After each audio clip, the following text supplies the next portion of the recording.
Bienvenidos sean a su canal. Libros universales. Continuamos con la metamorfosis de Kafka.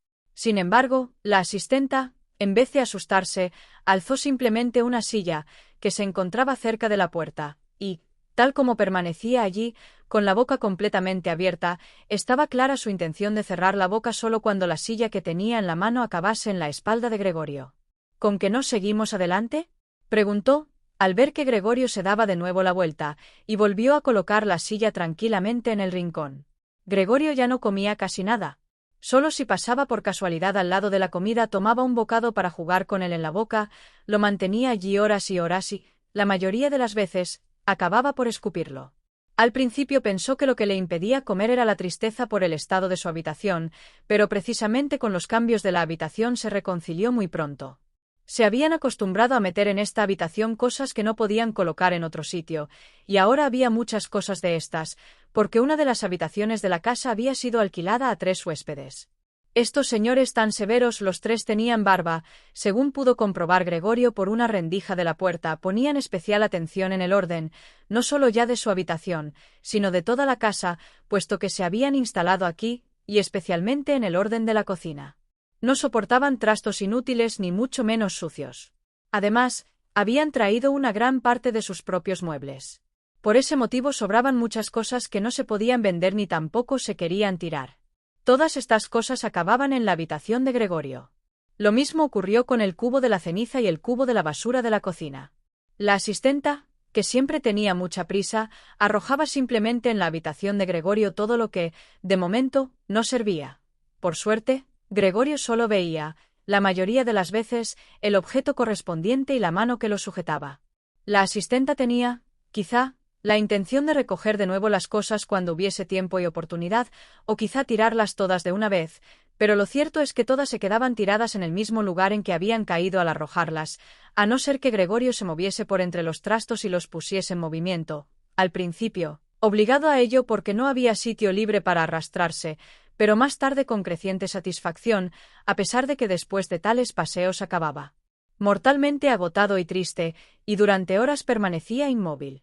Como los huéspedes a veces tomaban la cena en el cuarto de estar, la puerta permanecía algunas noches cerrada, pero Gregorio renunciaba gustoso a abrirla.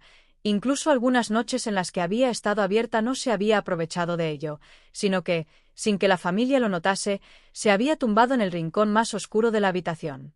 Pero en una ocasión la asistenta había dejado un poco abierta la puerta que daba al cuarto de estar y se quedó abierta incluso cuando los huéspedes llegaron y se dio la luz.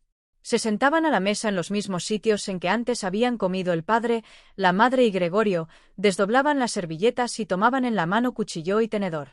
Al momento aparecía por la puerta la madre con una fuente de carne, y poco después lo hacía la hermana con una fuente llena de patatas. La comida humeaba. Los huéspedes se inclinaban sobre las fuentes que había ante ellos como si quisiesen examinarlas antes de comer, y, efectivamente, el señor que estaba sentado en medio y que parecía ser el que más autoridad tenía de los 3, cortaba un trozo de carne en la misma fuente con el fin de comprobar si estaba lo suficientemente tierna, o quizá, la madre y la hermana, que habían observado todo con impaciencia, comenzaban a sonreír respirando profundamente. La familia comía en la cocina. A pesar de ello, el padre, antes de entrar en esta, entraba en la habitación y con una sola reverencia y la gorra en la mano, daba una vuelta a la mesa. Los huéspedes se levantaban y murmuraban algo para el cuello de su camisa. Cuando ya estaban solos, comían casi en absoluto silencio. A Gregorio le parecía extraño el hecho de que, de todos los variados ruidos de la comida, una y otra vez se escuchasen los dientes al masticar, como si con ello quisieran mostrarle a Gregorio que para comer se necesitan los dientes y que, aun con las más hermosas mandíbulas, sin dientes no se podía conseguir nada. Pero si yo tengo apetito, se decía Gregorio, preocupado, pero no me apetecen estas cosas.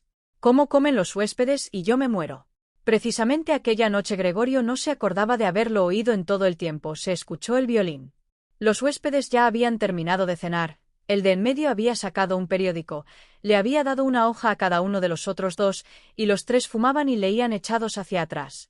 Cuando el violín comenzó a sonar escucharon con atención, se levantaron y, de puntillas, fueron hacia la puerta del vestíbulo, en la que permanecieron quietos de pie, apretados unos junto a otros. Desde la cocina se les debió oír, porque el padre gritó: ¿Les molesta a los señores la música? Inmediatamente puede dejar de tocarse. Al contrario, dijo el señor de en medio.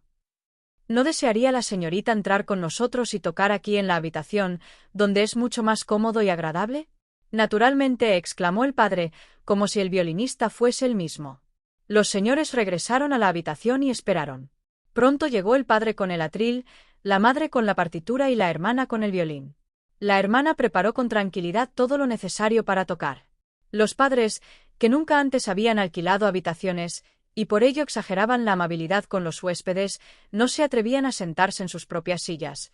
El padre se apoyó en la puerta, con la mano derecha colocada entre dos botones de la librea abrochada.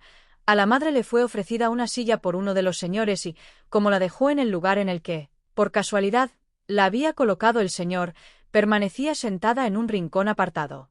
Te esperamos en la próxima. No olvides suscribirte y compartir el contenido.